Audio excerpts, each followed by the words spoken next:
শহীদ বুদ্ধিজীবী দিবসে জাতির শ্রেষ্ঠ সন্তানদের প্রতি শ্রদ্ধা জানিয়েছেন রাষ্ট্রপতি ও প্রধান উপদেষ্টা ডক্টর মোহাম্মদ ইউনূস। সকালে মিরপুর শহীদ বুদ্ধিজীবী কবরস্থানে শ্রদ্ধা জানান তারা। এরপরে সেখানে আসেন বিভিন্ন রাজনৈতিক দলের নেতারা। তাদের কথায় উঠে আসে নতুন বাংলাদেশ বিনির্মাণের স্বপ্ন ও নির্বাচনের প্রসঙ্গ। রেজাই রাব্বির প্রতিবেদন, জানাচ্ছেন ইশরাত জাহান।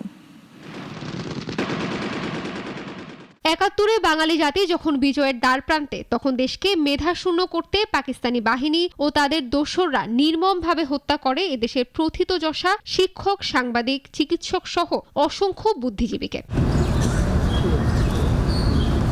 দিনটিতে শহীদ বুদ্ধিজীবীদের গভীর শ্রদ্ধার সঙ্গে স্মরণ করছে জাতি। সকালে মিরপুরের শহীদ বুদ্ধিজীবী স্মৃতিসৌধে জাতির শ্রেষ্ঠ সন্তানদের প্রতি শ্রদ্ধা নিবেদন করেন রাষ্ট্রপতি মোহাম্মদ শাহাবুদ্দিন ও অন্তর্বর্তী সরকারের প্রধান উপদেষ্টা ডক্টর মোহাম্মদ ইউনূস।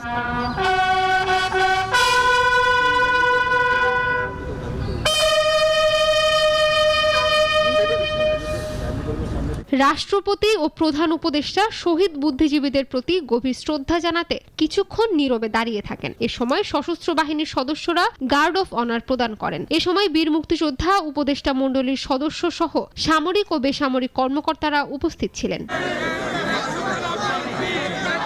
এরপর একে একে বুদ্ধিজীবীদের প্রতি শ্রদ্ধা জানান বিভিন্ন রাজনৈতিক দল ও সামাজিক সংগঠন। শ্রদ্ধা নিবেদন শেষে বিএনপির মহাসচিব মির্জা ফখরুল ইসলাম আলমগীর সুষ্ঠু নির্বাচনের মাধ্যমে গণতান্ত্রিক বাংলাদেশ নির্মাণের কথা জানান। সমস্ত চক্রান্তকে ব্যর্থ করে দিয়ে এই দেশের মানুষ তাদের গণতান্ত্রিক যে অধিকার, সে অধিকারকে প্রতিষ্ঠা করবে এবং আমরা বিশ্বাস করি যে যথাসময়ে সঠিক সময়ে নির্বাচন অনুষ্ঠানের মধ্যে দিয়ে গণতান্ত্রিক অগ্রযাত্রা অব্যাহত।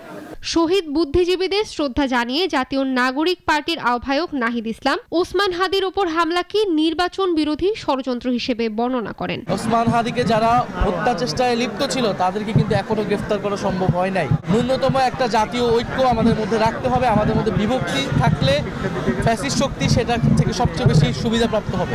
বলে আমরা চাই যে নির্বাচনের সুষ্ঠু পরিবেশ বজায় রেখে আমরা এই যে গণতন্ত্রের যাত্রা, সেই যাত্রাকে অব্যাহত রাখতে চাই।